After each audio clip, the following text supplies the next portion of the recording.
Welcome back friend. YouTube channel Vidya Vihar competition classes के इस session में आप लोगों का बेहद ही स्वागत है।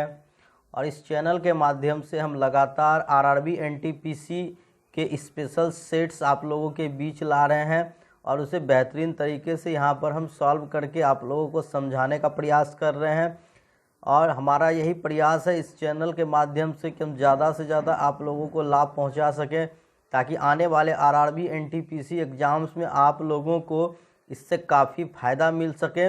और यहाँ पर बहुत सारे चुनिंदा सवालों का यहाँ पर कैलकुलेशन किया गया है और उम्मीद है कि ये सभी सवाल का आपके एग्ज़ाम्स में बहुत ही मायने हैं। और उम्मीद है कि आप इस चैनल को अच्छे से देख रहे होंगे। जो लोग नए देख रहे हैं तो वो लोग इस चैनल को ज़रूर सब्सक्राइब कर लें और कोशिश करें कि ज़्यादा से ज़्यादा इस वीडियो को देखें और अंत तक इस वीडियो में बने रहें, क्योंकि हर एक जो प्रॉब्लम यहाँ पर बनाई जा रही है सभी बेहद ही इम्पोर्टेंट है, जो कि आप लोगों के फ़ायदे के लिए है। तो स्टूडेंट यहाँ पर आप लोगों को एक अच्छा प्लेटफार्म, एक अच्छा अवसर मिल रहा है। तो उम्मीद है कि आप लोग भी भरपूर सहयोग इस चैनल के साथ देंगे और आप लोगों का भी भरपूर फ़ायदा होगा। तो बढ़ते हैं आज के इस सेशन में। यहाँ पर हम अपने आज के सेट्स को लेकर तो फिर से यहाँ पर फ्रेंड्स आप देख रहे हैं कि एक आपके पास तालिका दी गई है, डाटा से रिलेटेड सवाल है। तो यहाँ पर आपके जो स्क्रीन पर इस समय डाटा है, इससे रिलेटेड कुछ सवालों के हम लोगों को जवाब देने होते हैं। तो आइए यहाँ पर सबसे पहले हम जो डाटा है उसको अच्छी तरह से पढ़कर समझ लें। तो यहाँ पर डाटा के अनुसार निम्न तालिका जो है वो वर्ष 2012 से 2015 तक 4 टेक्सटाइल कंपनियों की वार्षिक आय को मिलियन रुपए में दर्शाती है। यानी कि ये जो आपके 4 टेक्सटाइल कंपनी है, कौन कौन? एंजेल है, मिडास है, अर्थवा है और अशोका है। तो यहाँ पर अगर आप देखें तो एंजेल कंपनी ने वर्ष 2015 में 300 आपके यहाँ पर मिलियन रुपए कमाए हैं।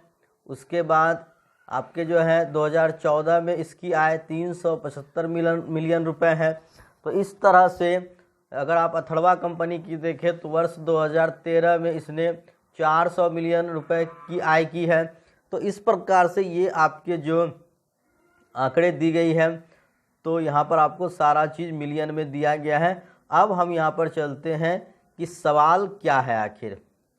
तो आपके यहाँ पर जो इस स्क्रीन पर यहाँ पर आपके इस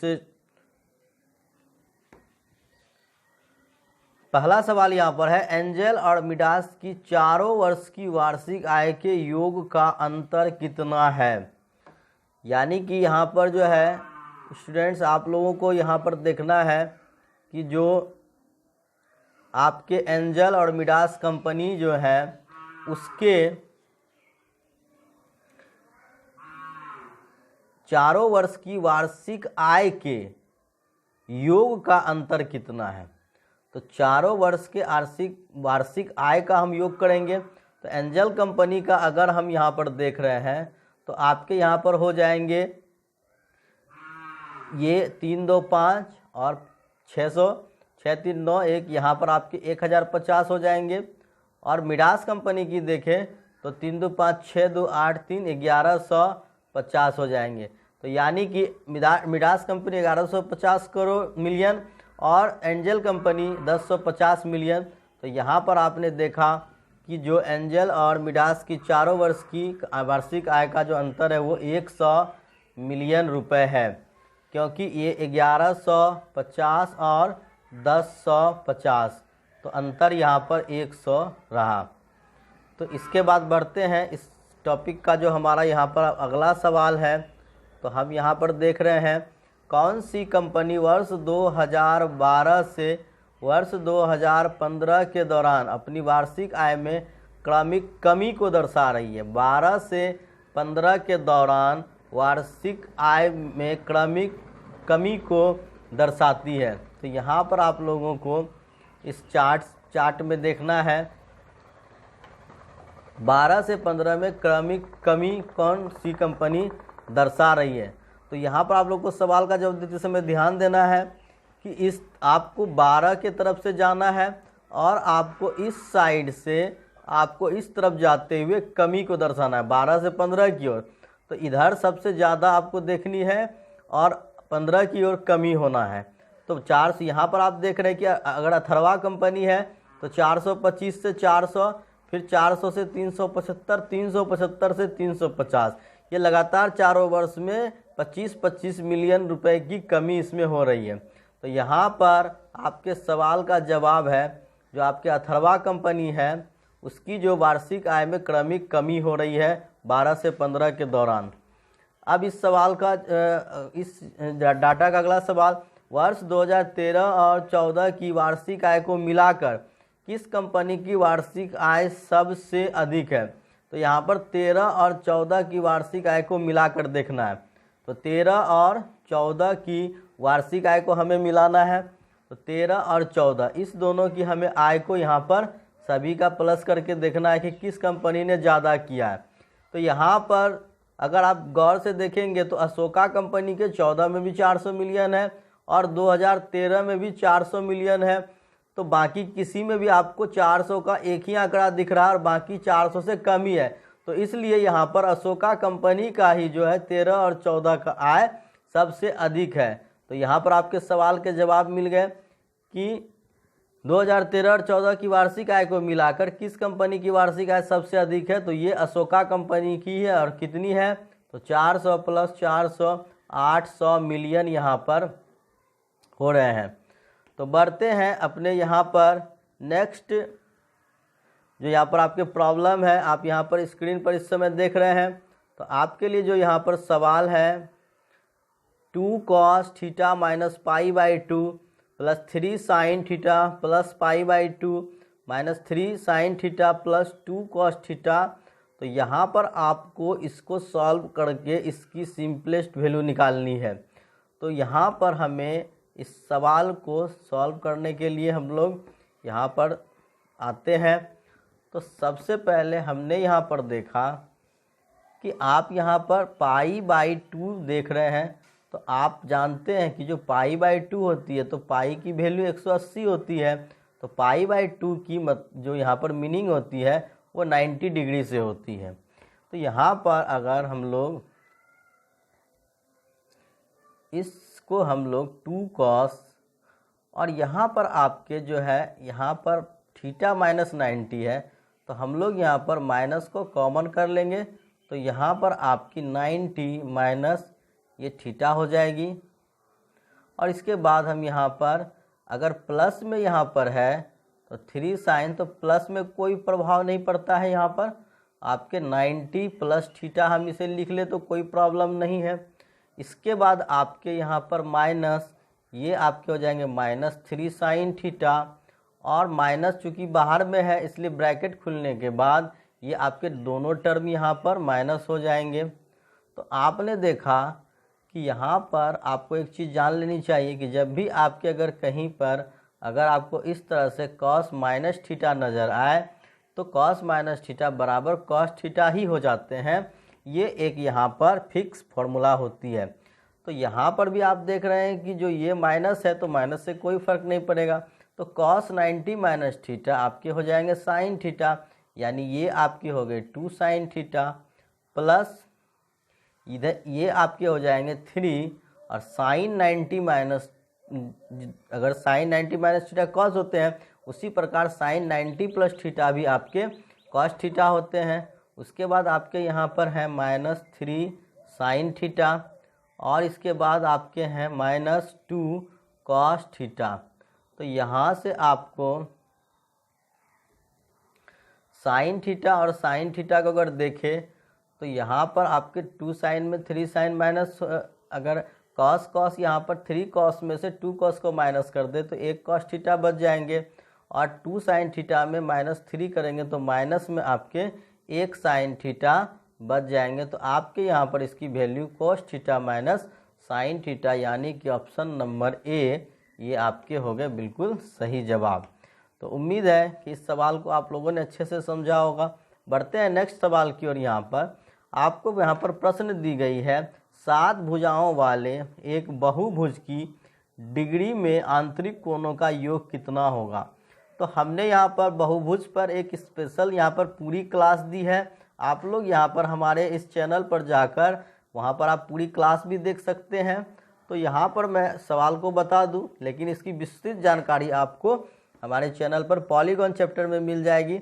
तो जब भी यहाँ पर भुजाओं की संख्या अगर n बराबर दी हुई है 7, n बराबर 7 दी हुई है, तो आपको यहाँ पर अगर योग निकालना होगा तो आपको क्या करनी है, जब भी भुजा जितनी दी होगी उससे हम -2 कर लेंगे, यानी 7 - 2 5, और उसे 180 से मल्टीप्लाई कर देना है। तो यहाँ पर आपके टोटली 900 डिग्री हो जाएंगे। यानी कि अगर भुजाओं की संख्या 7 होगी तो उसके सभी अंतः कोणों का योगफल यानी आंतरिक कोणों का योगफल 900 डिग्री होता है। तो आपको ध्यान रखना है कि भुजा की संख्या में 2 घटाकर 180 से मल्टीप्लाई कर देंगे। बढ़ते हैं अगले क्वेश्चन की ओर। यहाँ पर तो इसे आपको सरल करना है। आप यहाँ पर देख रहे हो 4√18 + 7√32 - 2√50। तो सबसे पहले हम लोग रूट को कैलकुलेशन करने के लिए सीखते हैं। अगर यहाँ पर √18 कहीं पर अगर लिखी हो तो हम लोग इसे √18 को हम यहाँ पर 3 या 9 दूनी 18 लिख सकते हैं। तो जब आपके 3 के यहाँ पर पेयर हो जाएंगे तो 3 बाहर हो जाएंगे और रूट के अंदर आपके 2 आ जाएंगे। तो इस तरह से हम लोग रूट का कैलकुलेशन करते हैं। तो यहाँ पर आपने देखा कि 4 इंटू जो आपके √18 है उसके आपके 3√2 हो जाएंगे। उसके बाद +7, इसी प्रकार से जब आप 32 का डिफाइन करोगे तो आपके 4√2 हो जाएंगे। और इसी प्रकार जब आप √50 के जो आप अगर यहाँ पर करते हो तो आपके हो जाएंगे 5√2। तो इस प्रकार यहाँ पर आपके टोटली हो जाएंगे 12√2 + 28√2 - 10√2।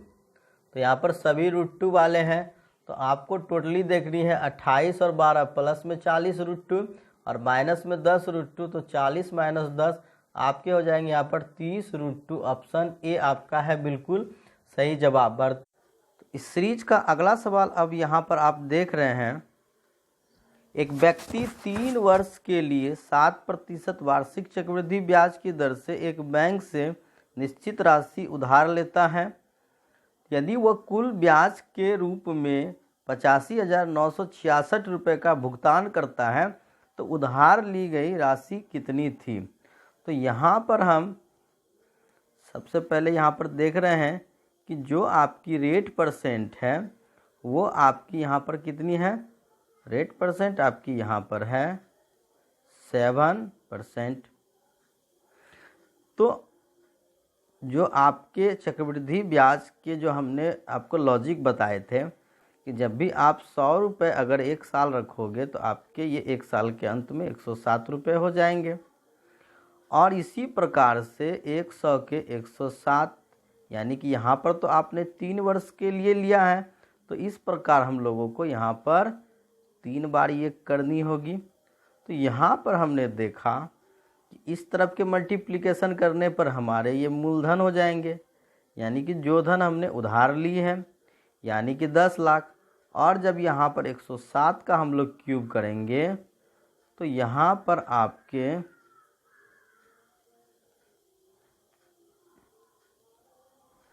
टोटल हो जाएंगे 12,25,043 रुपये।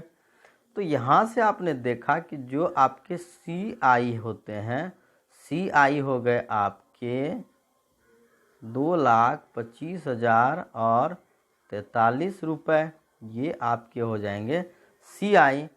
पर आपके जो प्रश्न के हिसाब से है वो CI तो 85,966 रुपये हैं। तो आपको यहाँ पर देख रहा है कि ये 85,966 के हिसाब से ये कितनी गुना ज़्यादा आपके यहाँ पर ब्याज हो रही है। तो यहाँ पर आप देखेंगे जब आप इसे पूरा जब सॉल्व करेंगे तो ये आपके 2.62 आपके इतने गुना आपके ज़्यादा होंगे। इसे आप लोग कैलकुलेशन कर लेंगे, यहाँ पर मैं आपको समझा दे रहा हूँ।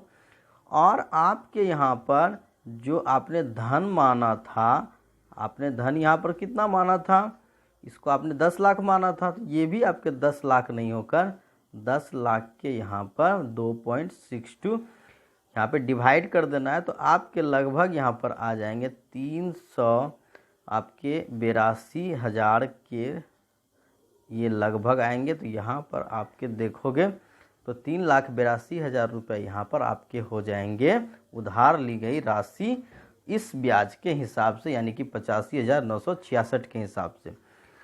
तो उम्मीद है बच्चों इसे आप लोग समझ पाएंगे, क्योंकि यहाँ पर थोड़ा सा जो है कैलकुलेशन थोड़ी डिफ़िकल्ट है, लेकिन अगर आप इसे दूसरे तरीके से बनाओगे तो ये और भी डिफ़िकल्ट हो जाएगी। तो सिर्फ यहाँ पर आप लोगों को कैलकुलेशन खुद से करनी है। तो बढ़ते हैं यहाँ पर अगले सवाल की ओर। यहाँ पर आप स्क्रीन पर इस समय सवाल देख रहे हो कि यदि 30 आदमी प्रतिदिन 7 घंटे काम करके एक काम को 15 दिनों में समाप्त कर सकते हैं, तो 25 आदमियों द्वारा उसी काम को 12 दिनों में समाप्त करने के लिए प्रतिदिन कितने घंटे काम करना पड़ेगा। तो यहाँ पर हम लोग जानते हैं कि जब भी हम लोग इस तरह के सवाल बनाते हैं तो जो वर्क होता है हम उसे वर्क को यहाँ पर ऊपर रखेंगे और नीचे आपके मेन, डे और आवर को मल्टीप्लाई कर लेंगे और दोनों तरफ की इक्वेशन को हम बराबर करेंगे। तो सबसे पहले आपने देखा कि एक काम को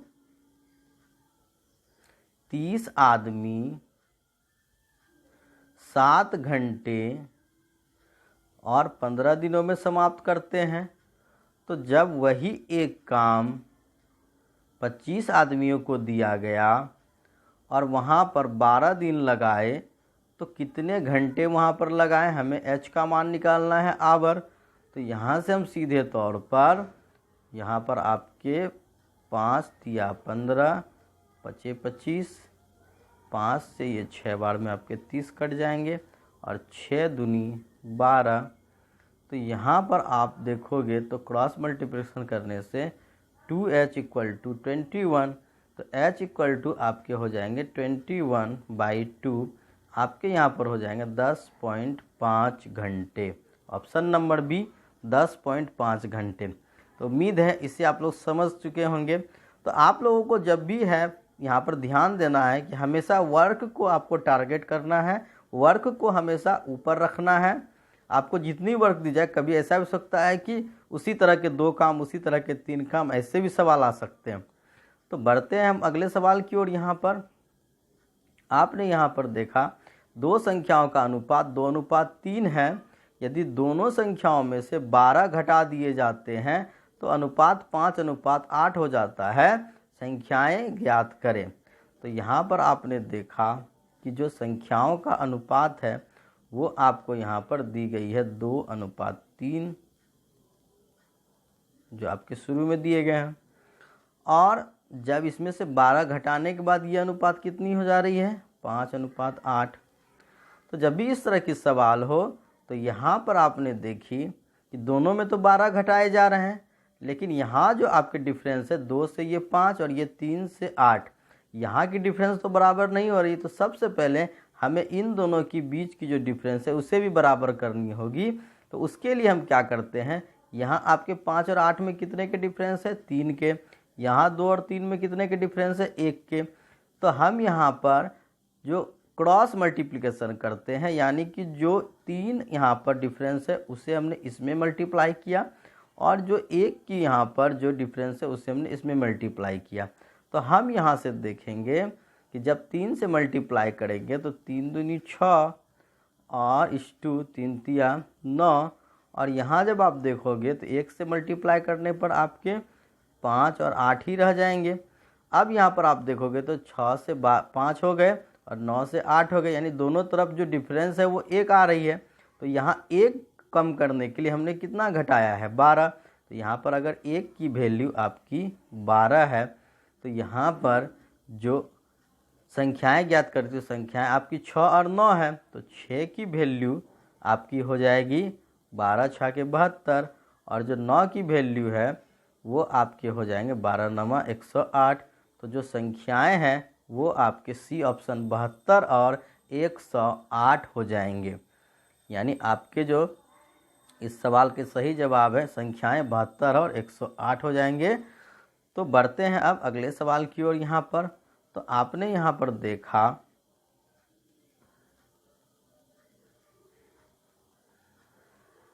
सवाल है, एक चुनाव में 1/6 भाग वोट अवैध थे। यदि प्रत्याशी ए को वैध वोटों का 8/15 भाग वोट मिला और प्रत्याशी बी को 4900 वोट मिले हो तो कुल वोटों की संख्या कितनी है। तो सबसे पहले हम यहाँ पर वैध वोटों की गणना करेंगे। तो यहाँ पर आप देख रहे हो कि आपके जो हैं वैध वोट के ए को आपके 8/15 वैध वोट मिलते हैं। तो यहाँ पर समझने की बात है बच्चों कि अगर यहाँ पर 8/15 यानी अगर 15 वोट है तो उसमें से 8 तो आपके किसने लिए, यहाँ पर आपके ए ने लिए। तो अगर बी को देखी जाए तो बी को यहाँ पर 7/15 मिलेंगे, क्योंकि 15 में से 8 जीतने वाले को तो बी यानी 15 में से 7 हारने वाले को। तो यहाँ पर जो बी की वैल्यू है वो 4900 है, यानी कि जो 7/15 यानी 7 की जो वैल्यू है वो 7 की वैल्यू यहाँ पर 4900 है। तो यहाँ पर जो कुल वोट है वो आपकी 15 है। तो यहाँ पर हमने देखा ये इससे कितनी गुनी ज़्यादा है, 700 गुनी ज़्यादा है। तो यहाँ कुल वोट 15 है, तो 15 की वैल्यू आपकी 15 इंटू अगर हम 700 करेंगे तो आपके यहाँ पर हो जाएंगे 10,500। ये 10,500 आपके क्या हो जाते हैं, ये आपके वैध वोट हो गए। और जब आप यहाँ पर देखोगे कि 1/6 भाग वोट अवैध थे, यानी कि 1/6 भाग अवैध हो गए, 6 में से 1 वोट अवैध यानी कि 5 वोट वैध। तो यहाँ पर जो ये वैध 5 की वैल्यू 10,500 है। तो जब 5 की वैल्यू 10,500 यानी कि इससे ये 2100 गुना ज़्यादा, तो यहाँ पर टोटली वोट 6 हो गए। तो 6 की वैल्यू जब आप इसमें 6 से मल्टीप्लाई करोगे तो 12,600, यानी कि ऑप्शन नंबर सी आपके हो गए सही जवाब। यानी कि जो वोटों की संख्या है वो 12,600 और अगर वैध वोटों की बात करें तो 10,500। तो अब स्क्रीन पर आपके पास सवाल है, 2 अंकों की संख्या और अंकों के स्थान आपस में बदलने पर बनी नई संख्या का अंतर 45 है। तो दोनों अंकों के बीच अंतर ज्ञात कीजिए। यानी संख्याओं के बीच जो अंतर है वो 45 है और अंकों के बीच की अंतर आपको निकालनी है। तो यहाँ पर एक बेहतरीन मैं आपको लॉजिक बताने जा रहा हूँ जिससे आप लोगों को ध्यान से देखना और इसे समझना है। तो जब भी आपको अगर अंतर दी गई होगी तो अगर आप अंतर को, जो संख्याओं का अंतर है, उसे आप 9 से भाग देंगे तो वो आपके अंक का अंतर निकल जाएगा।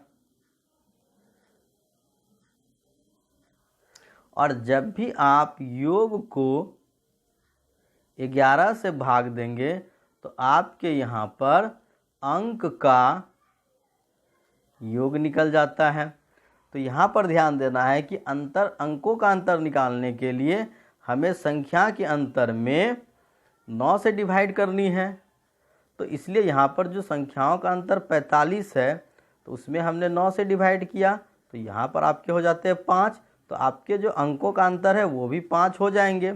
और जब आप अगर योग दी गई हो तो योग में अगर आप 11 से डिवाइड करेंगे तो अंकों का वहाँ पर योग निकल जाएगा। तो उम्मीद है कि इस लॉजिक को आप लोग समझ चुके होंगे। तो बढ़ते यहाँ पर अपने अगले सवाल की ओर। 25 मदों का औसत 40 है परंतु एक मद 50 के स्थान पर 25 लिखा गया था। तो यहाँ पर आपने देखा वास्तविक माध्य आपको ज्ञात करनी है। तो यहाँ पर औसत तो 40 निकाल दिया गया, लेकिन गलती क्या हुई कि 50 के स्थान पर 25 लिखा चले गया। तो अगर 50 के स्थान पर 25 लिखा चले गया तो यहाँ पर हमने देखा कि 25 की जो है यहाँ पर कमी हो गई होगी योग में। तो योग में अगर 25 की कमी हो गई होगी तो 25 यहाँ पर मद भी हैं, तो 25 मद में 25 की कमी हुई, यानी कि प्रति मद कमी कितनी रही, प्रति मद कमी 1 की रही। तो अगर यहाँ पर हम औसत जो यहाँ पर आपके 40 निकाले गए तो सभी में 1 बढ़ जाना चाहिए। तो यहाँ पर आपके जो है सही औसत हो जाएगी 41। ऑप्शन नंबर बी है बिल्कुल ही सही जवाब। बढ़ते हैं अगले सवाल की ओर। Q का जो वेतन P के वेतन का 4/5 भाग है जो 85,000 रुपये प्रति माह है। अब सवाल है कि जो 85,000 रुपये प्रति माह है तो किसका 85,000 है। तो ऐसे सवाल में जब भी आपका Q का वेतन P के वेतन का 4/5 भाग है जो 85,000 है, तो हमेशा जो वर्ड जब भी आएंगे वो आपके दूसरे मद के लिए होते हैं। यानी कि जो आपके यहाँ किसके लिए आ गया, P के लिए, यानी P की वेतन 85,000 है। R का वेतन Q का 3/4 है, तो R का वेतन प्रति माह हमें ज्ञात करनी है। तो सबसे पहले हमें यहाँ पर देखना है कि P का जो वेतन 85,000 है, तो हम यहाँ पर Q का वेतन निकाल लेंगे। तो जो Q का वेतन हो जाएगा वो आपके 85,000 का हो जाएगा 4/5 भाग। और जो R का वेतन है वो Q का 3/4 है, तो Q की इतनी है तो R की आपके हो जाएंगे 85,000 गुना 4/5। और इस R के Q के वेतन का 3/4, तो यहाँ से 4 कट जाएंगे, तो 3 5 से ये आपके 17,000 बार में कट जाएंगे। तो 17 तिया आपके हो गए 51,000, यानी कि 51,000 रुपये R का प्रति माह वेतन है। तो उम्मीद है इस सवाल को भी आप लोगों ने बेहतर तरीके से समझा होगा।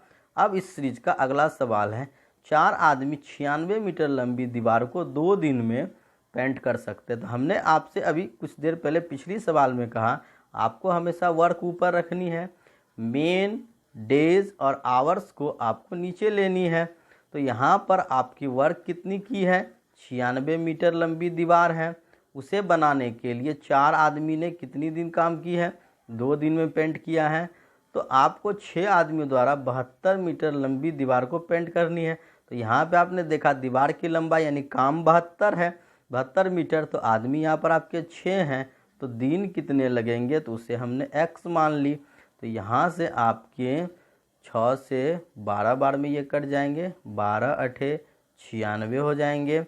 यहाँ से आपके 2 चौके 8 और 4 आपके कट गए, तो यानी x = 1, यानी कि ये जो है 72 मीटर लंबी दीवार 6 आदमी 1 दिन में पेंट कर लेंगे।